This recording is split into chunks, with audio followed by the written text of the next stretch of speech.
teman-teman, gimana kalian kabarnya? Aku berdoa kalian baik-baik aja, seperti jiwa kalian baik-baik aja. Hari ini aku mau sharing tentang pengalaman aku belajarin tentang satu firman di Alkitab yang udah kalian pasti tahu lah ayat ini. Yohanes 3 ayat 16. Karena begitu besar kasih Allah akan dunia ini, sehingga ia telah mengaruniakan anaknya yang tunggal, supaya setiap orang yang percaya kepadanya tidak binasa, melainkan beroleh hidup yang kekal. Sebenarnya ya, jujurnya setiap kali aku baca ayat ini atau aku lihat ayat ini tuh, aku tuh selalu punya pertanyaan gitu loh di dalam hati gini. Sebenarnya apa sih yang disebut dengan kasih yang begitu besar gitu kan? Cuman karena dari ini ayat kan terkenal banget ya, jadi udah sering banget kan di-quote sama banyak orang, terus udah gitu juga sering jadi pajangan di mana-mana atau dibagiin jadi ayat emas lah, Yohanes 3 ayat 16. Jadi tuh nggak punya, kalau setiap kali encounter sama ayat ini tuh cuman oh ya udah gitu doang gitu, walaupun it's intriguing tapi nggak pernah kepikiran untuk mencari lebih dalam gitu loh, karena udah saking seringnya gitu, jadi kayak slogan banget gitu kan, karena kasih Allah yang begitu besar gitu. Tapi selalu tuh ada kayak yang menggelitik gitu kan di dalam hati, sebenarnya lo ngerti gak sih apa maksudnya kasih yang begitu besar gitu. Nah sampai satu waktu kita itu dari gereja ada program yang dimentorin sama Bang Jo. Kalau kalian udah sering lihat video YouTube saya tuh pasti tau lah, beliau ini mentor kita, Bang Jonathan Patihasina. Nah dia itu bikin program GETS, Discipleship. Nah salah satu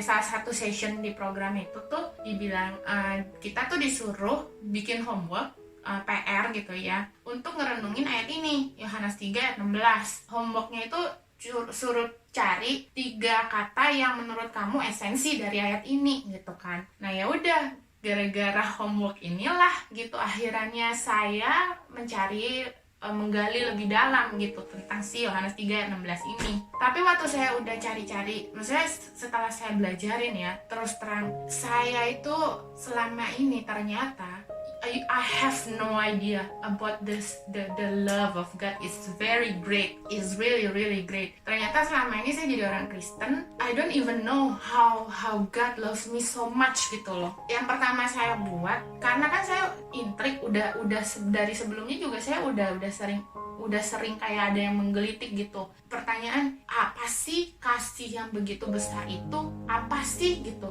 Nah, karena saya udah punya pertanyaan itu, makanya waktu dikasih PR itu tuh yang saya langsung dapat ya, kata yang muncul itu langsung kasih gitu kan. Dan saya belajarin gitu. Pertama yang saya bikin yaitu saya cari saya bahasa aslinya ya kan, yang paling gampang tuh kan cari tahu dong bahasa aslinya dari kata itu apa. Bahasa aslinya tuh juga udah sering kita denger kan. Kalau yang udah jadi Kristen lama mah tau lah kata ini, agape ya kan, tahu kan agape, bukan EGP ya, agape.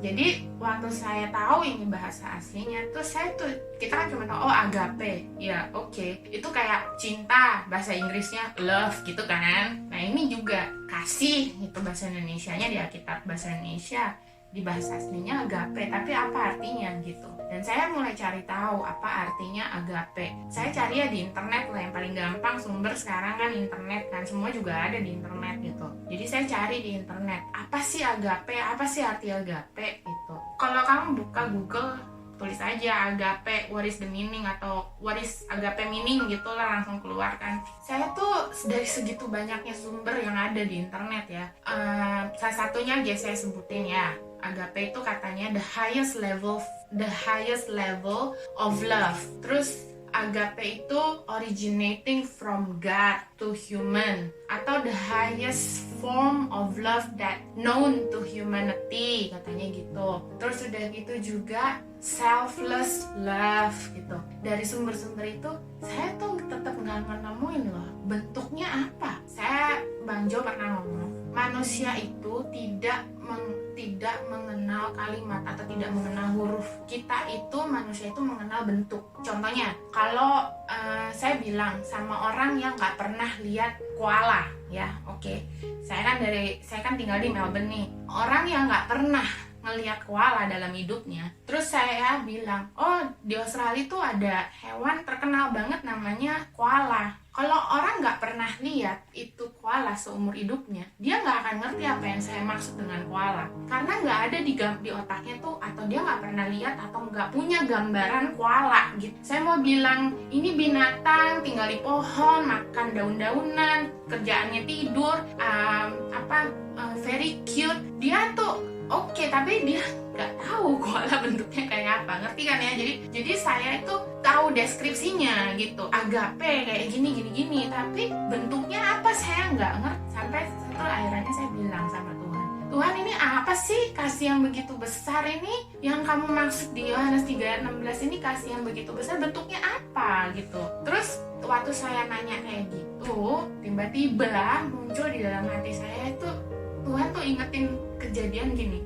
Waktu kita mau married, aku sama Johnny mau married, kita tuh ikut sesi pranikah kan ya, konseling pranikah again sama Bang Jo. Terus di satu sesinya konseling pranikah itu, Bang Jo itu bilang gini, nih kita minggu depan ketemu lagi. Nih kamu pulang, kamu pikirin tentang anak ya. Dalam hati saya, tentang anak gitu, kawin aja belum. Terus kayak gitu. Tapi yang disuruh pikirinnya itu, saya benar-benar pikirin gitu. Kayak kalau misalnya kamu nanti married, kamu mau punya anak enggak? Itu pertanyaan yang kamu harus pikirin. Kedua, kalau kamu mau punya anak, kamu mau punya anak berapa? Ini pikirin berdua ya maksudnya. Terus yang pertanyaannya lagi, kamu kalau misalnya mau punya anak, alasan kamu mau punya anak apa? Alasan kamu mau punya anak itu apa? Itu pertanyaan ketiga. Saya ingat banget waktu itu, saya tuh bilang gini sama, aduh Tuhan, punya anak gitu ya, mikirin punya anak. To be honest ya, saya ini orang yang nggak terlalu seneng gitu sama anak-anak gitu. Jadi saya tuh nggak pernah, jadi tuh saya tuh mikirinnya tuh ya, waktu mau married ya, kita kan pasangan muda ya, mau married ya yang dipikirin kan baju pengantin ya kan, mau pesta di mana gitu, mau gaya kayak apa gitu, mana mikirin mau punya anak dulu kali gitu. Tapi waktu itu saya bener-bener mikirin gitu, akhirnya gara-gara disuruh itu kan. Terus akhirnya saya bilang sama Tuhan, saya tuh selalu dari kecil ya, saya inget tuh ada nyanyi yang laguan kayak gini, kasih ibu kepada beta tak terhingga sepanjang masa gitu kan. Jadi saya tuh penasaran, terus saya tuh selalu kan kalau baca firman Tuhan itu menggambarkan dirinya juga sebagai Bapa yang sayang sama anak-anaknya. Jadi tuh saya tuh selalu bilang gini sama Tuhan, Tuhan kamu tuh sayang kayak aku tuh kayak apa sih gitu kan ya. Mungkin that's why aku selalu punya pertanyaan itu ya, kasih yang begitu besar itu apa. Karena Tuhan itu menggambarkan Bapa yang sayang sama anak-anak, atau orang tua yang sayang sama anak-anaknya. Bahkan di Mazmur itu bilang gini, even though jadi walaupun orang tua kamu nih tinggalin kamu, aku gak bakal tinggalin kamu. Tuhan sampai ngomong kayak gitu. Dia mendeskripsikan atau dia menggambarkan dirinya itu sebagai Bapa yang sayang sama anak-anaknya. Jadi saya tuh selalu tanya gini, Tuhan tuh sayang sama aku kayak apa sih? Jadi saya tuh waktu ditanya sama Bang Jo tentang yang konseling pranikah itu, kalau kamu mau punya anak, alasanmu apa? Saya tuh langsung waktu itu saya setelah merenungi gitu, akhirnya saya jawabin Bang Jo, kalau sampai saya mau punya anak, alasan saya itu bukan karena saya suka anak-anak, karena saya nggak suka, bukan karena apa gitu ya, tapi karena saya pengen tahu sih, saya tahu orang tua saya punya orang tua, dan saya tahu yakin banget orang tua saya ya sayang sama saya, tapi saya nggak pernah ada di posisi sebagai orang tua. Jadi saya nggak ngerti perasaan yang sayang banget sama anak itu kayak apa, itu saya nggak ngerti. Jadi saya pengen punya anak, saya pengen tahu yang lagu itu bilang, kasih ibu sepanjang masa tak terhingga gitu. Saya pengen tahu. Itu waktu saya lagi cari yang Yohanes 3:16 ini, balik ya, Pak Yohanes 3:16. Tiba-tiba Tuhan ingetin omongan saya itu, alasan saya itu. Terus Tuhan dalam hati saya, oke, let's go with that. Jadi saya tuh mulai melihat si Yohanes 3:16 ini dari kacamatanya Bapa yang kan dibilang kan kasih Allah yang begitu besar sehingga dia menyerahkan anaknya. Jadi ini menggambarkan orang tua yang menyerahkan anaknya, relationship antara orang tua dengan anaknya, ya kan? Jadi saya use that kacamata untuk saya melihat Yohanes 3 ayat 16 ini. Dan saya mikir, sekarang saya udah punya anak saya udah 2. Jadi saya melihat ini dari kacamatanya orang tua ya. Terus waktu kan dibilang kan waktu saya tadi nyari-nyari arti kata agape, dibilangnya selfless love, cinta yang walaupun, cinta yang sacrifice love. Terus saya mikir, ya bener juga sih. Waktu saya punya anak ya, pertama kali punya anak, saya percaya semua orang tua yang udah ngalamin punya anak pertama kali itu, semua kehidupan kita ya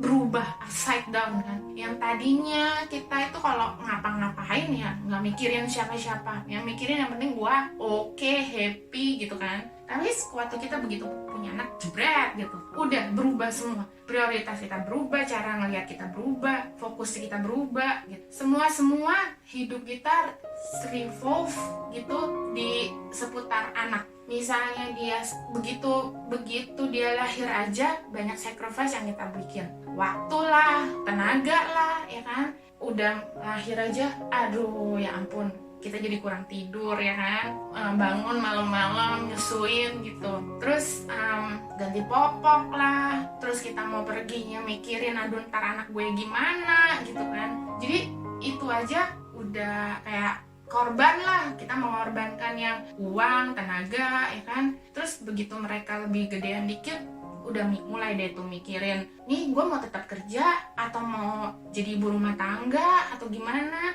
ntar gue gimana, gini anak gue gimana gitu kan. Mereka sekolah yang bagus di mana gitu, terus ngelesin ini ngelesin itu gitu. Terus udah gitu semuanya kan jadi berubah kan ya. Terus aku tuh nanya, iya bener juga sih Tuhan gitu kan ya, selfless love. Tapi aku terus bertanya lagi gitu, tapi apakah ini yang dibilang agape atau apakah ini yang dibilang so greatly love gitu? Ada kata-kata so greatly love. Apa ini Tuhan yang dibilang kasih yang begitu besar itu gitu loh? Kayaknya kalau dibilang selfless enggak juga sih ya kan. Kita mau kasih yang terbaik anak kita. Jujur ya, misalnya kita mau kasih dia baju yang bagus, yang paling bagus, yang kita bisa afford kan, kasih yang terbaik, dia kita sekolahin, ngelesin, lo cepet, maksudnya lo belajar ya, ini buat demi kebaikan lo sendiri. Apa benar-benar demi kebaikan dia? Enggak juga sih. Kalau misalnya aku sebagai orang tua ya, kalau dia bikin berprestasi, kalau kita sekolahin, kita kan mau dia berprestasi dong, kita mau dia yang bagus dong, dia oke kan. Nah waktu dia oke, dia bagus, kan kita juga ada bangganya kan gitu kan. It's not really selfless gitu. Jadi aku bilang enggak juga lah gitu. Terus aku bilang oke, berkorban nggak ya? Berkorban waktu, duit, segala macam gitu kan. Tapi apakah itu benar-benar 100% there is no self in it? Nggak juga. Terus go on then to the next level. Saya tuh sering dengar kesaksian orang tua yang anaknya sakit gitu, sakit parah gitu, sampai mohon sama Tuhan, tolong Tuhan, kenapa mesti anak saya Tuhan, aku aja yang sakit gitu misalnya ya. Terus saya juga sering, maksudnya beberapa kali saya nonton juga film ya yang terkenal Hollywood movie, John Q kan, dia sacrifice anaknya sakit gitu kan, terus udah gitu dia do everything dan yang dia bisa. Terus saya juga nonton film-film yang kayak gitulah, yang senada lah, film yang anaknya sakit terus orang tuanya abis-abisan, kadang-kadang sampai jual semua untuk ngebiayain anaknya sakit, sampai juga mengorbankan even anak-anaknya yang lain untuk take care of yang sakit ini gitu. Saya bilang kalau saya pribadi, saya ada di posisi itu pun saya juga akan melakukan hal yang sama. Dan saya akan mikir, oh man gitu, ampun gitu kan. Tapi again pertanyaannya, is it really, apakah ini gambaran kasih yang begitu besar Tuhan gitu, selfless love gitu? Kalau saya mau pikir-pikir gitu ya, saya bilang ini, Tuhan kalau selfless apa benar selfless sih? Enggak juga, aku bilang gitu. Mungkin banyak orang tua yang bakalan marah mendengar saya ngomong gini. Bukan saya tidak pernah ada di posisi itu, dan saya tidak mau ada di posisi itu. Tapi saya benar-benar tanya sama Tuhan, apa ini gambarannya gitu. Terus saya bilang, Tuhan apa kayak gitu, apa ini gambarannya? Terus udah gitu, kalau mau dibilang Tuhan, sebenarnya waktu mereka atau orang tua ini mengorbankan, apakah benar-benar murni there is no self in it? Apakah enggak, bukankah mereka cuma takut kehilangan aja gitu, nanti kalau anaknya tiba-tiba memang enggak sembuh atau gimana, atau harus pergi gitu kan, merekanya juga karena takut atau apa kan, merekanya ada selfnya juga kan, aku bilang gitu ya, walaupun maybe just a little percentage, tapi kan ada, aku bilang it's not really selfless, aku bilang gitu. Terus aku sampai, Tuhan tolongin lah, apa maksudmu tentang this kasih yang begitu besar, ajari aku mengerti dari posisi kamu. Terus waktu saya doa gitu sama Tuhan, tiba-tiba Tuhan bilang gini, if you want to know, lihat gambarnya. Waktu saya dengar Tuhan bilang gitu, saya ngerti maksudnya. Saya bilang, oke Tuhan, perjanjian lama itu merupakan gambaran atau bayangan dari perjanjian baru. Jadi waktu Tuhan bilang, lihat gambarnya, waktu Tuhan bilang kayak gitu, saya ngerti, oh saya harus lihat dari perjanjian lama, gambarnya. Nah Tuhan itu baik, ajaib banget. Waktu setelah dia ngomong gitu, kan di Alkitab saya ini kan ada itu kan, saya download kayak aplikasi Alkitab lah atau Bible gitu kan. Dan aplikasi itu tuh kayak tiap hari tuh kayak ngasihin ayat renungan gitu loh. For some reason, waktu udah Tuhan ngomong gitu, tiba-tiba besokannya atau gimana, Bible aplikasi saya tuh kasih firman, dan firmannya itu Yeremia 31 ayat 3. Saya bacain ya, Yeremia 31 ayat 3, tapi dalam bahasa Inggris ya. Dibilang gini, the Lord appeared to me from ages past, saying, I have loved you with an everlasting love. Therefore, with loving kindness I have drawn you and continue my faithfulness to you. Terus waktu saya baca ini tak gitu ya, Tuhan terus bilang gini, kamu tahu, dia tanya gini, kamu tahu target cintaku di perjanjian lama apa? Terus saya bilang, bangsa Israel Tuhan. Terus udah gitu di Yeremia 31 ayat 3 ini Tuhan bilang, the Lord appeared to me from ages past. To me-nya itu tuh bangsa Israel, from ages past, saying, I have loved you with an everlasting love, therefore with loving kindness I have drawn you and continue my faithfulness to you.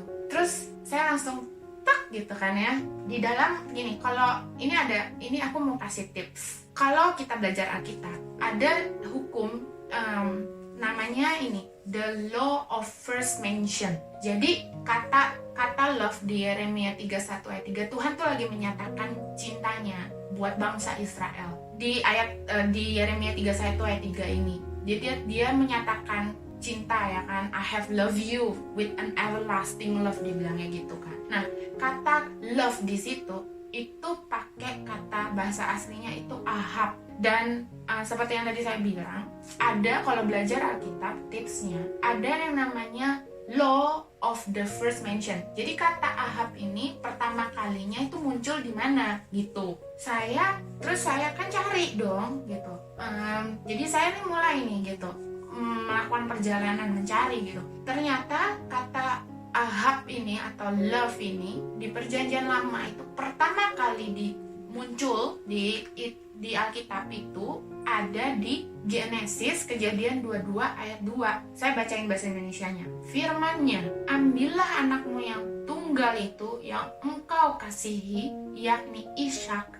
Pergilah ke tanah Moria dan persembahkanlah dia di sana sebagai korban bakaran pada salah satu gunung yang akan kukatakan kepadamu. Kejadian 22 ini adalah kejadiannya Abraham waktu dia disuruh sama Tuhan untuk serahin anaknya Ishak di Gunung Moria. Saya langsung blek gitu. Terus Tuhan bilang, pelajarin firman ini. Jadi saya mulai belajarin firman Kejadian 22 ini. Dari yang Kejadian 22 ini kita mau lihat kata love dari konteksnya ayat, kata love ahab ini dari konteksnya firman di Kejadian 22. Di Kejadian 22 ini Tuhan suruh Abraham untuk kasih anaknya yang tunggal yang engkau kasihi buat aku. Terus kita mau lihat, tahu nggak sih kayak apa itu Abraham sayang sama anaknya. Buat Abraham nunggu Ishak itu lahir, dia itu namanya menantikan janji Tuhan itu 20 tahun, men. 20 tahun kita baru dijanjiin apa gitu lah ya, nggak datang aja udah where are you God gitu kan. Abraham itu dari titik mungkin dia udah nunggu keturunan, mungkin udah lebih dari 20 tahun lebih lah ya. Cuman kan dari titik dimana dia dijanjiin Tuhan, keturunanmu akan menjadi seperti pasir dan bintang-bintang di langit gitu kan. Itu dari titik itu sampai dia dapat Ishak itu 20 tahun. Dan dalam penantian 20 tahun ini, Abraham pun pernah, even dia sampai menggenapi janji Tuhan dengan caranya dia sendiri. Akhirnya lahir Ismail itu. Tapi kan ini tuh kayak janji Tuhan, dan dia tuh dan waktu itu kan juga sama akhirnya Ismail disuruh pergi, dia juga nurut sama Tuhan, dia tuh udah segala-galanya gitu, segala-galanya itu untuk Tuhan. Dan Ishak ini udah satu-satunya yang harapannya dia. Dan menurut aku itu ya, itu tuh Ishak itu udah kayak bukti dari penggenapan janji Tuhan. Nah terus sekarang tiba-tiba setelah Abraham ngalamin semuanya itu gitu ya, tiba-tiba satu kali Tuhan datang gitu. Bayangin deh gitu, kalau kita yang jadi Abraham gitu, tiba-tiba satu kali Tuhan datang, ambil anakmu tuh, pergi persembahin. Aku kalau jadi Abraham, aku bakalan bilang gini, buat Tuhan apa? Aku nggak salah dengar, Tuhan kamu tuh ya jangan bercanda. Itu aku itu yang biasanya aku buat kalau misalnya Tuhan itu ngomong sesuatu yang gak masuk akal. Aku bilang, what Tuhan? Are you serious? That's the first yang always come out from my mouth gitu. Are you serious gitu kan? Ini Tuhan yang janji loh. Ini anak ini Tuhan yang janji loh, aku bakalan bilang gitu. Sekarang suruh persembahin, are you out of your mind gitu kan? Are you serious gitu? Aku bakalan ngomong kayak gitu sih. Tuhan, engkau ambil semua, yang lain boleh ambil semua. Tapi Tuhan tahu itu yang paling Abraham sayangin. Dia nggak peduli dia mau harta apa, dia nggak peduli, karena bukan itu yang paling Abraham sayangin. Di Kejadian 15 ayat 2, Abraham ngomong gini. Waktu itu namanya bukan Abraham ya, namanya masih Abram. I read it for you. Abram said, Lord God, what reward will you give me, since I am leaving this world childless? And he who will be the owner and heir of my house is this servant Eliezer from Damascus. And Abram continues, since you have given no child to me, the servant born in my house is my heir. Gitu. Servant that born in my house is my heir. Jadi dia itu buat apa Tuhan? Dia waktu di Kejadian 15 itu dia bilang, Tuhan buat apa aku kalau Tuhan kasih gitu segala sesuatunya, aku nggak punya anak gitu. Kayak istilahnya tuh, kalau Tuhan, kalau lu ambil semua boleh deh gitu, tapi kalau anak gitu, seriously gitu kan. Kalau itu aku ya, untung Abraham bukan Abraham, untungnya ya Tuhan tuh tahu cintanya Abraham itu bener-bener luar biasa buat Tuhan. Dan Tuhan itu ya luar biasanya. Jadi dia itu, dan Tuhan tuh gini, ya udah. Dan Abraham waktu denger itu, dia reaksinya nggak kayak aku. Dia reaksinya bukan, are you serious Tuhan gitu. Dia nggak ngomong gitu. Makanya sampai Tuhan bilang kalau Abraham itu adalah bapak orang beriman, itu benar gitu loh. Lihat apa yang Abraham bikin di Kejadian 22 ayat 3. So Abraham got up early in the morning, saddled his donkey, and took 2 of his young men with him, and his son Isaac, and he split the wood for the burnt offerings, and then he got up and went to the place of which God had told him. Aku tuh waktu baca ini aku bilang, kok bisa ya, aku bilang gitu, kok bisa ya gitu. Not even a single word come out from Abraham punya mulut gitu. Dia cuma abis di Kejadian 22 ayat 2 tadi kan aku bacain tuh, pergilah gitu kan, ambillah anakmu yang tunggal ini, yang kau kasihi, yaitu Ishak, pergilah ke tanah Moria dan persembahkanlah dia di sana sebagai korban bakaran pada salah satu gunung yang akan kukatakan kepadamu. Ayat 2, Tuhan baru suruh dia untuk persembahin anaknya. Di ayat ketiga, langsung so Abraham got up early in the morning. Abraham bangun pagi-pagi, saddled his donkey, ambil 2 young men with him, and anaknya Ishak, potong kayu buat korban bakaran, got up, pergi ke tempat yang Tuhan tunjukkan, yang Tuhan suruh. Ayat 2, ayat 3, gak ada gap, langsung dia lakuin. Aku bilang, seriously, ini Abraham not a single word bilang, are you serious Tuhan? Are you crazy out of your mind or what? Kalau saya ya, dan bisa got up early in the morning gitu loh. Kalau saya disuruh kayak gitu sama Tuhan, saya mungkin langsung dalam nama Tuhan Yesus aku tengking gitu kan. Ini ngomongan dari siapa gitu kan. Bilang, atau nggak saya bakalan nangis bilang, Tuhan, are you serious? Tuhan, ini cuma satu loh Tuhan. Engkau minta ini serius lah. Abis ini aku habis loh, nggak ada apa-apa. Aku mati aja udah. Aku nggak punya keturunan loh Tuhan. Aku ini mau gimana Tuhan? Kamu kasih aku suruh nunggu 20 tahun ini satu anak ini. Suruh aku nunggu lagi berapa puluh tahun, aku gimana nih? Udah banyak sekali argumentasinya gitu. Pasti. Apalagi ini bukan Abraham yang ngomong. Tuhan yang ngomong, jadi nggak mungkin salah kan. Anakmu yang kau kasih, yang tunggal yang kamu kasih. Oh man. Terus Tuhan bilang, siapa yang Abraham lebih sayang? Yang dia nunggu 20 tahun, mungkin seluruh hidupnya dia kali ya, dia nunggu anak ini gitu. Tapi waktu Tuhan dia kasih without saying anything. Saya tuh nggak percaya sama Abraham terus terang. Saya sampai geleng-geleng kepala waktu saya belajarin Kejadian 22 ini. Saya bilang, Tuhan, luar biasa banget hambamu ini gitu, Abraham ini. Aduh, it's beyond my understanding, seriously. Tuhan bilang itu, Tuhan sayang, Abraham itu sayang sama Tuhan itu kayak gitu, sampai dia rela loh. Waktu di ayat keempat itu dibilang, dan pada hari ketiga pada hari ketiga Abraham melayangkan pandangannya, kelihatanlah kepadanya tempat itu dari jauh. Jadi udah 3 hari setelah Abraham ketemu sama Tuhan ngomong suruh dia kasih anaknya Ishak, sampai dia terus pergi get up in the morning early gitu.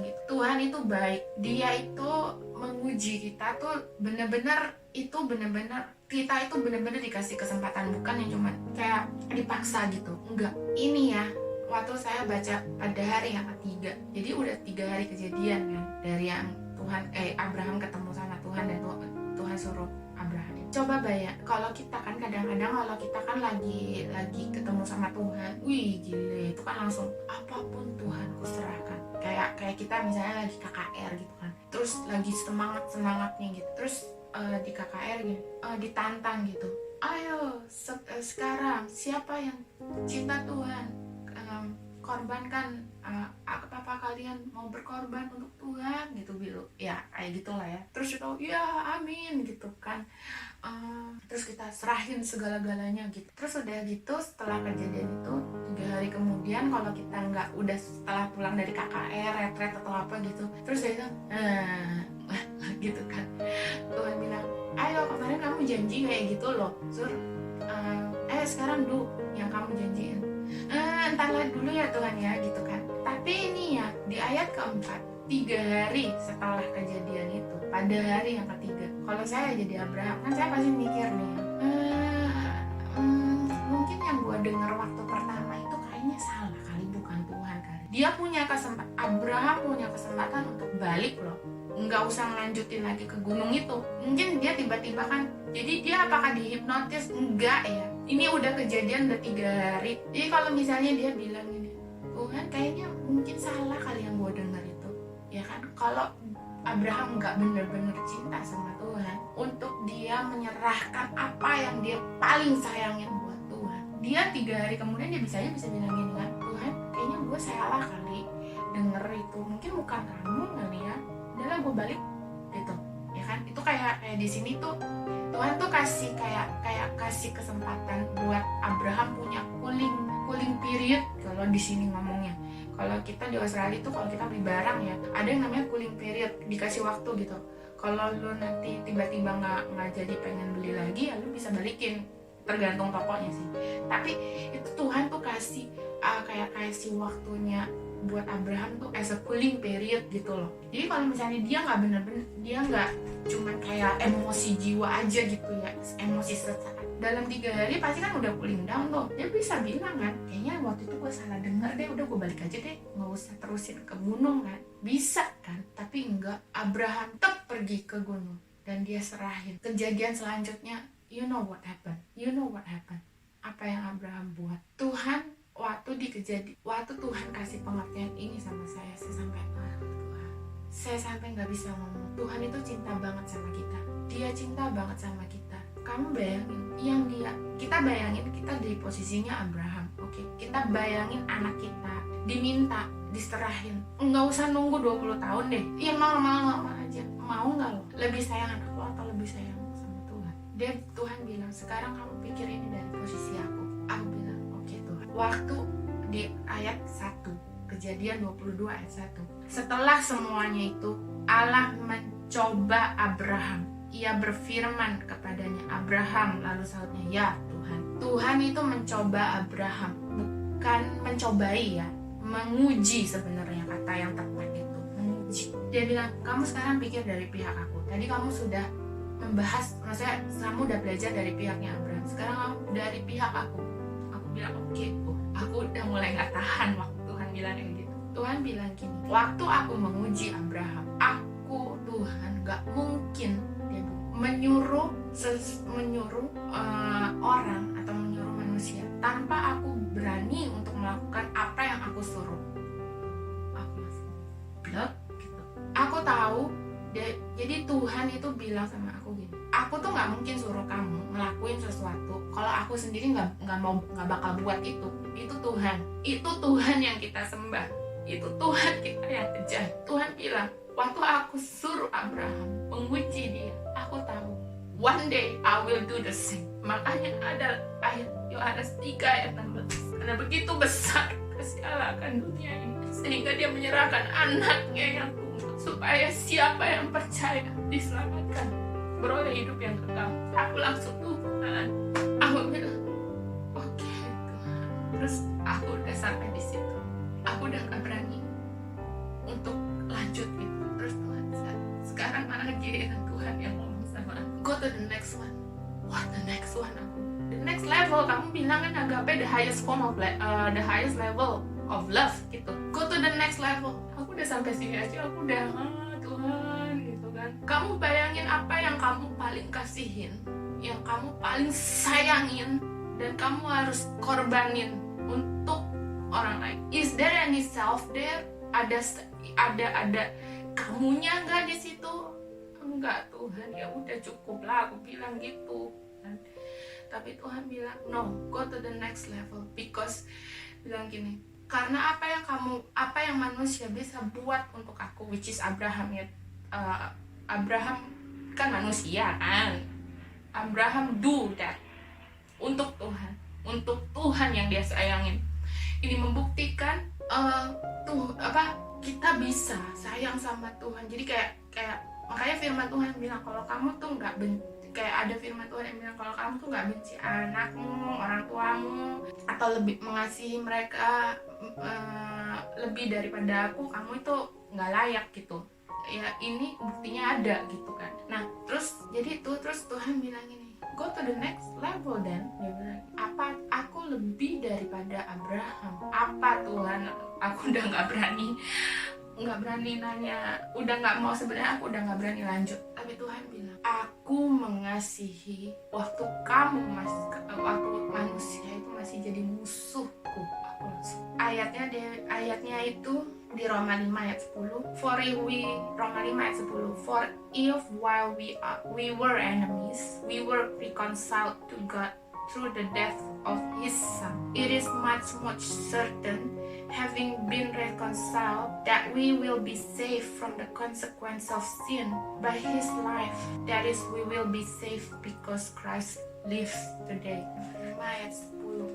Sebab jikalau kita ketika masih seteru diperdamaikan dengan Allah oleh kematian anaknya, lebih-lebih kita yang sekarang telah diperdamaikan pasti akan diselamatkan oleh hidupnya. Sekarang Tuhan bilang gini, kalau kamu mau benar-benar mengerti kasih yang begitu besar di Yohanes 3 ayat 16, walaupun aku sebenarnya udah gak berani ngomong lagi sama Tuhan. Sekarang Tuhan bilang, kamu pikir dari segi value. Kalau kamu mau mempersembahkan atau mengorbankan sesuatu untuk mendapatkan sesuatu yang lain, kamu pasti menganggap value yang kamu korbanin itu lebih kecil, atau bukan lebih kecil lah, atau at least sama lah dengan value yang akan kamu dapatkan. Bener gak? Contohnya, kalau misalnya aku mau beli TV gitu misalnya lah ya, sederhana, contoh sederhana, aku mau beli TV. Kalau aku harus bayar, misalnya harganya 2 juta misalnya, aku merasa waktu aku keluarin 2 juta, aku dapet TV, ini at least aku merasa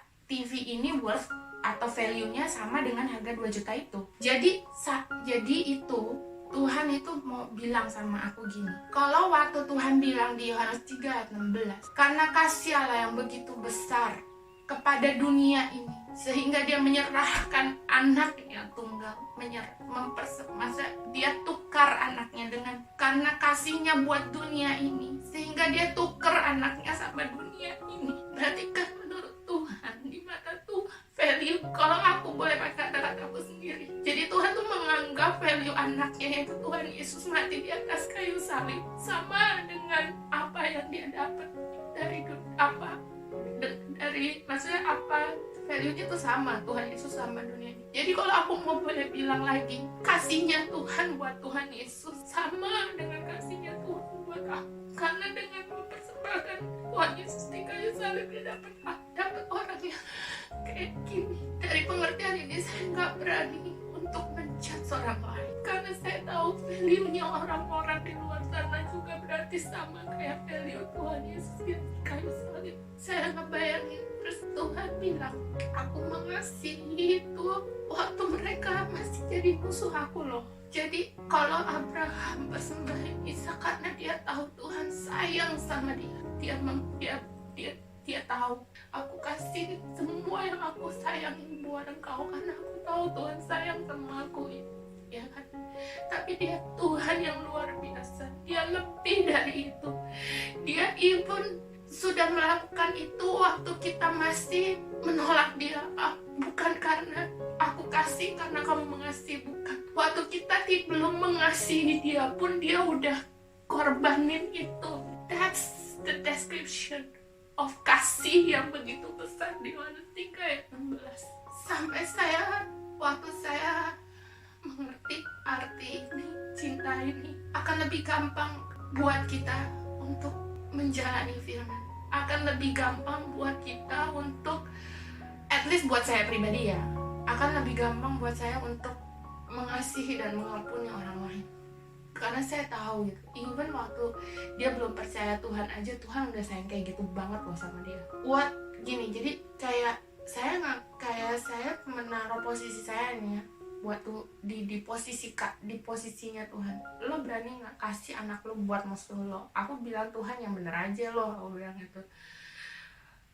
Kita aja nih ngelihat orang yang kita sebelin aja ya, udah, kalau bisa gue nggak usah ketemu dia gitu kan istilahnya kan. Boro-boro lo gue kasih makan, lihat aja gue nggak mau gitu istilahnya kan. Tapi bayangin kalau gue harus korbanin anak gue buat musuh gue. Tapi itu Tuhan, itu kasih yang begitu besar.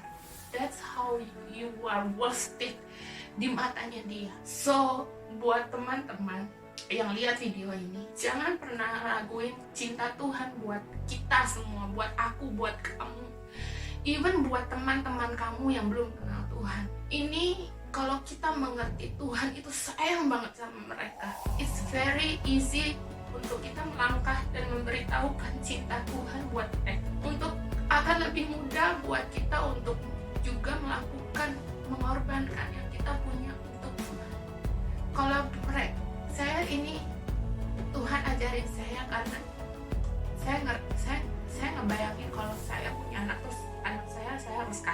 orang lain, buat musuh saya gitu kan ya, kayak apa gitu rasanya kan. Terus Tuhan bilang ada selfnya nggak di situ lah.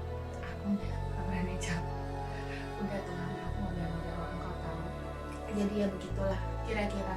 Kalau mereka yang belum maksudnya yang belum married atau yang belum punya anak, mungkin kalian nggak belum, maksudnya seperti yang saya dulu gitu, waktu saya masih belum punya anak mungkin nggak mengerti, tapi kalian kan punya sesuatu yang kalian sangat kasihi, apalah I don't know gitu kan. Bayangin itu kalian harus serahin buat orang lain gitu, dan orang lainnya ini make it seperti yang ini, seperti standarnya Tuhan buat orang yang kamu benci atau musuhmu. Kayak apa rasanya? Bisa nggak kamu bikin itu? Bayangin aja gitu ya kan. Jadi itu jadi rada ngerti sedikit gitu maksudnya. Itulah ya, jadi ya itu yang saya pelajarin tentang Yohanes 3 ayat 16. So teman-teman, ingat Tuhan Yesus mengasihi kita semua. Dia Tuhan yang saya nggak bisa ketemuin di mana-mana yang lain. Cuma Dia yang bisa bilang, aku mengasihi kamu sampai aku kasih anakku buat kamu. Cuma Dia yang ngomong kayak gitu. So hari ini kalau kalian meragukan atau kalian belum pernah ibu terima cintanya, terima, Dia itu sayang banget sama kita, sama kamu. I pray ini sampai ke kalian. The love of God reach wherever you